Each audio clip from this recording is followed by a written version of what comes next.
I don't know if you guys have been on vegan Twitter, but it can get really vicious.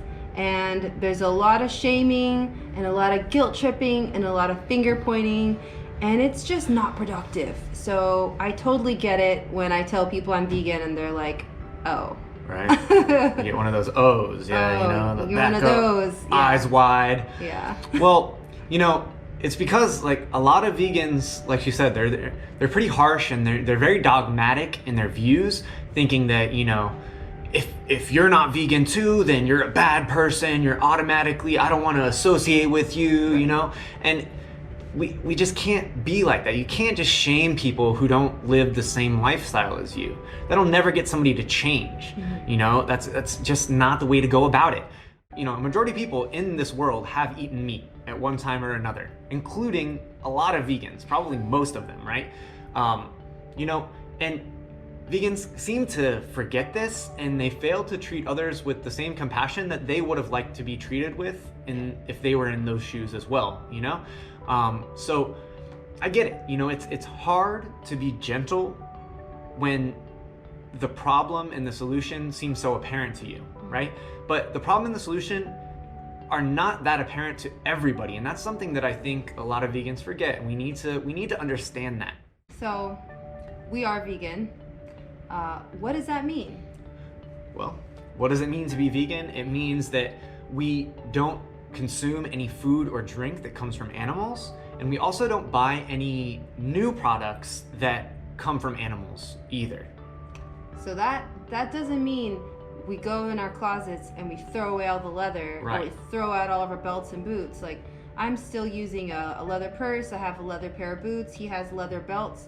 To throw all of that away would just be wasteful. Right. So we just don't buy new products. Exactly. You know, like at least for us, veganism goes beyond just the not eating animals aspect, and it actually spills over into, you know, creating a regenerative, sustainable future society that we can all, you know, feel proud of, and that can keep us healthy, you know, just not being wasteful.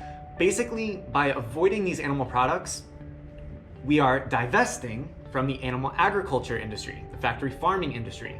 This industry, the factory farming, animal agriculture industry, it is one of the worst industries, on par with the fossil fuel industry, in terms of the effect on the environment that they have. Okay, not only does factory farming pollute the atmosphere with the excessive amounts of greenhouse gases that are produced, but they also pollute waterways, right? So it gets all the pollutants, the runoff, the feces from these animals go into the fresh water drinking system. So people get sick that way as well. Pollutes the air around the factories. People are getting, you know, airborne illnesses as well from this. And then to go beyond that, it also plays a significant role in the degradation of soil quality, right? Because we're not feeding these animals right. We're not feeding them from the grass and the soil as they should be.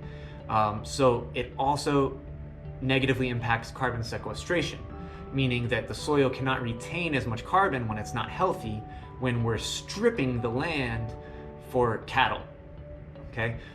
So beyond that, this also contributes to monoculture, okay? And monoculture is one of the biggest threats to food security. So what is monoculture, and how does this system create monoculture? Right, so monoculture, right? Break it down. Mono, meaning one, right? So we grow, basically, on an entire farm, they'll only grow one crop, right? So it'll be all corn, or all barley, or all oats, or all wheat, what have you, right? And this is bad because if all of the crops have the same genetic makeup, then they're more prone to insect infestation and disease. And when, you know, a few of the plants become infected, it becomes very easy for that disease to spread to the whole crop. And before you know it, an entire farm is being burned down because we can't eat that if it's contaminated, right? Obviously. And we're not going to feed it to the cows either. And keep in mind, whatever we feed to those cows is also being fed to us too, right? Yeah. It's bioaccumulation. You know, you are what you eat. It's a real saying. It really has, you know, some substance to it. It's true. It's scientifically true. Not only do we have this monoculture with the grains that we feed these cows, but we're feeding them grains in the first place, and that in itself is just biologically not the right thing to do, because cows are not made to digest grains like that. They're made to digest grass, which is what they normally eat, right? They're ruminants. They literally ruminate. They chew on and they eat that grass, and then they fertilize the grass, right? And it becomes a symbiotic relationship. But we've taken that out of animal agriculture, at least for the most part. Out of the 70 billion animals that we kill worldwide for meat consumption, only about 20 billion of them are actually fed the food that they're supposed to eat. So that's 50 billion that are being fed the wrong way, which is then leading to an increase in the methane in their system, right? Especially for polygastric animals like cows. You can imagine that's a lot of gas that builds up inside stomachs. of them. Exactly, Yes. right?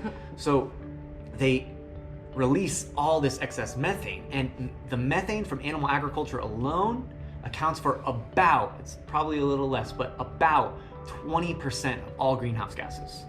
That's just the methane coming from the cattle that we raise, right? So then take into consideration the rest of the pollution that's created by this industry. Take into consideration the amount of fossil fuels that are needed to transport all of this food worldwide. Once you do that, it accounts for about 50% of all greenhouse gases. I mean, that alone, I think the numbers speak for themselves on that. A lot of these monocultural crops that we're growing, they're actually transgenic GMOs, right? And this is no good either. Scary. Yeah. So what are transgenic GMOs, and why are they a bad thing? Okay, yeah, so we should definitely address that, right? So transgenic, again, let's break down the word. Trans means to go across, right? To move across. Genic, genes, right? So literally what that means is that these GMOs, genetically modified organisms, have a quality to them that when they interact with or they're planted near, for example, let's say we have a transgenic GMO seed of corn, and then we have an heirloom corn, right? Something that's organic, that was grown naturally.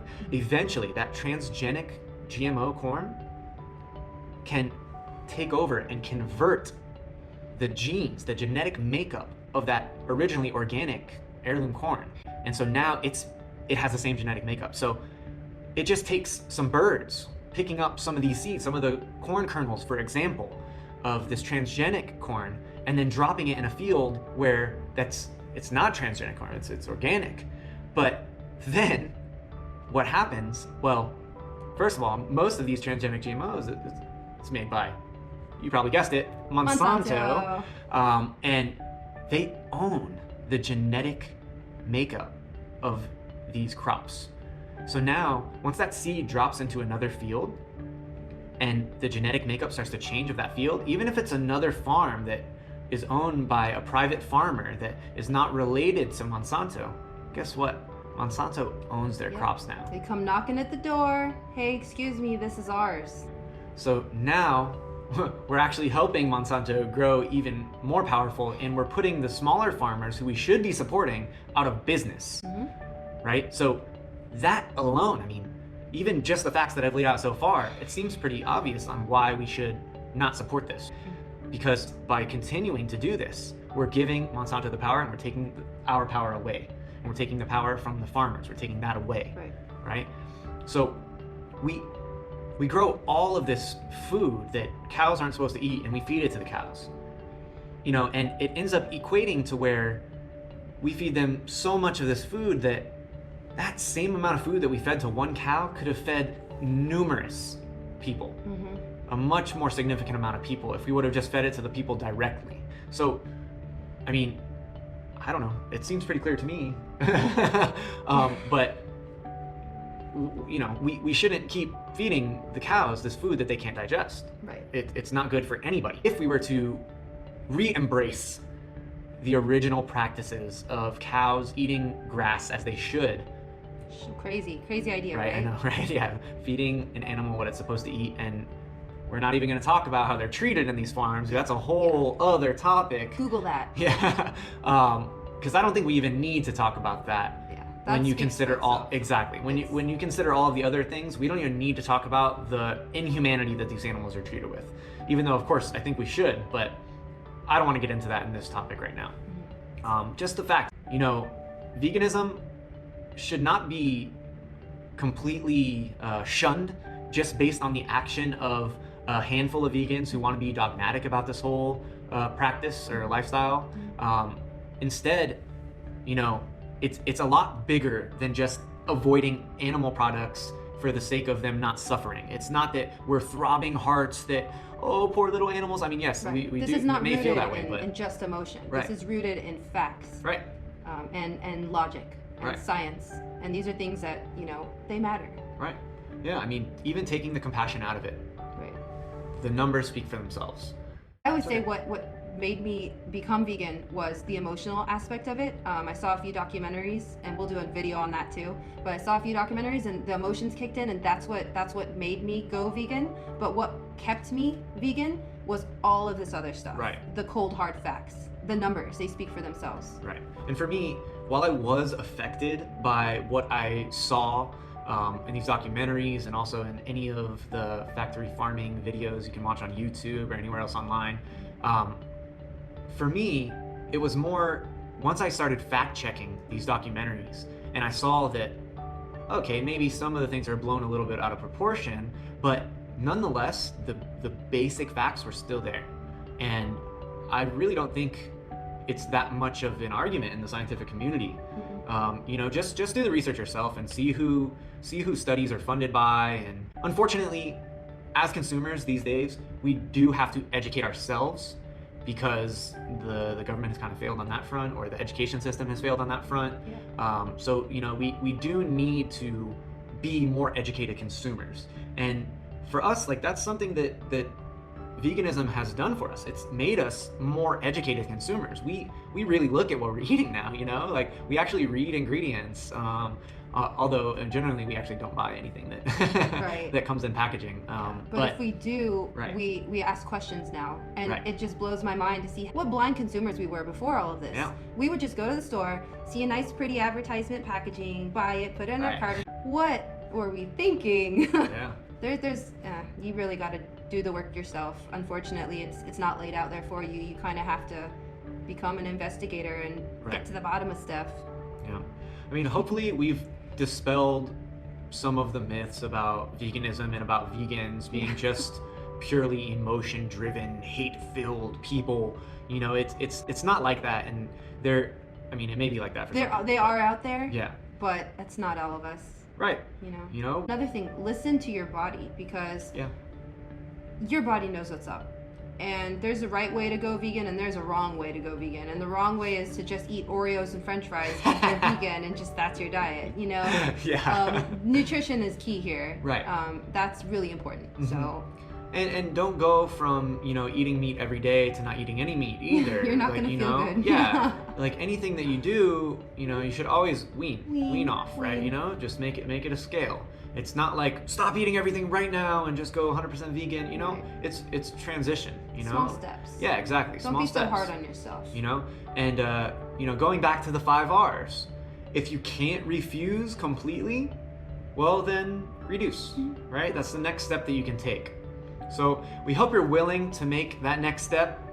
Let's do it. Let's have the conversation, And if you need any, if you want some recommendations, some recipes, some tips, something that helped us, transition to veganism, we can definitely talk to you about that, and we can help you. We want to help you. We're here to help. We have a lot of recipes and a lot of companies that we support now that are awesome, and just ask us. We're here. Yeah. We're here for you. So.